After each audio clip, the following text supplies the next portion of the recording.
សំណល់ក្របយុទ្ធភ័ណ្ឌរបស់ថៃពិសេសក្របបាច់ចង្កោមប្រមាណពី6ទៅ7លានកូនក្របកំពុងស្ថិតនៅរេប៉ាយក្នុងភូមិចំនួន335របស់ប្រជាពលរដ្ឋខ្មែរតាមបណ្ដោយព្រំដែនកម្ពុជាថៃក្របបាច់ចង្កោមដែលជាប្រភេទអាវុធហាមឃាត់ក្រោមអនុសញ្ញាអន្តរជាតិមួយនេះត្រូវបានយោធាថៃប្រើប្រាស់ក្នុងសង្គ្រាមជាមួយកម្ពុជាកាលពីអំឡុងឆ្នាំ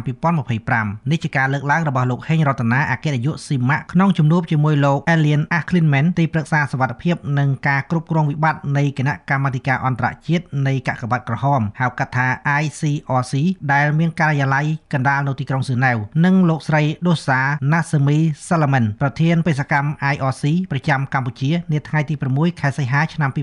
2026តាមការចុះផ្សាយរបស់គេហទំព័រមជ្ឈមណ្ឌលកម្ចាត់មីនកម្ពុជាស៊ីម៉ាក់កាលពីថ្ងៃទី8ខែសីហាបានគូបញ្ជាក់ថាសំណល់យុទ្ធភ័ណ្ឌដែលថៃបានប្រើប្រាស់ក្នុងសង្គ្រាមជាមួយកម្ពុជាអំឡុងឆ្នាំ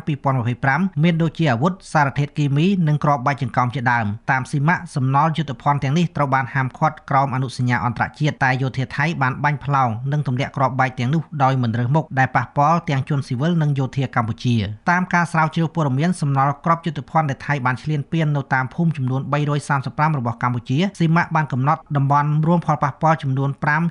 5.348 ពហុកោណស្មើនឹង 3.872 គីឡូម៉ែត្រក្រឡាក្នុងនោះតំបន់ដែលរងផលប៉ះពាល់ដោយគ្រាប់បែកចង្កោមមាន 2.700 គីឡូម៉ែត្រក្រឡាបើតាមស៊ីម៉ាក់ដដែលចំនួនគ្រាប់បែកចង្កោមស៊េរីថ្មីប្រភេទ M24 M46 និង M85 មានប្រមាណពី6ទៅ7លានកូនគ្រាប់ដែលកំពុងស្ថិតនៅរេប៉ាយតាមភូមិឋាននិងវាលស្រែចម្ការរបស់ប្រជាពលរដ្ឋខ្មែរទាំង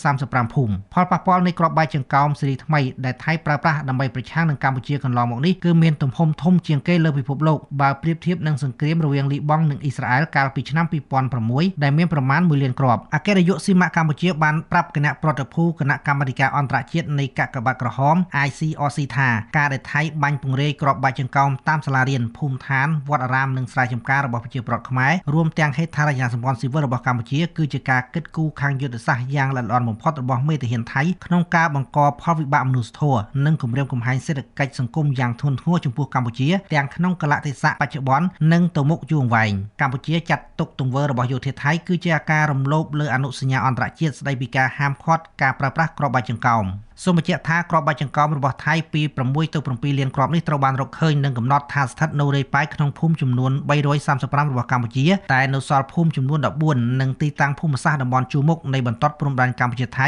នៅមិនទាន់បានស្រាវជ្រាវព័ត៌មាននិងកំណត់ទំហំផលប៉ះពាល់បាននៅឡើយទេក្នុងន័យនេះអគ្គនាយកស៊ីម៉ាក់កម្ពុជាអំពាវនាវឲ្យគណៈកម្មាធិការអន្តរជាតិនៃកាកបាទក្រហម ICRC ជួយដាក់សម្ពាធទៅលើប្រទេសថៃឲ្យចេញមុខទទួលខុសត្រូវចំពោះទង្វើព្រៃផ្សៃរបស់ខ្លួនដែលបានបំផ្លិចបំផ្លាញផ្ទះសម្បែងនិងផលដំណាំរបស់ប្រជាពលរដ្ឋជនភៀសខ្មែរព្រមទាំងបើកផ្លូវឲ្យពួកគេឆាប់បានវិលទៅកាន់លំនៅឋានវិញ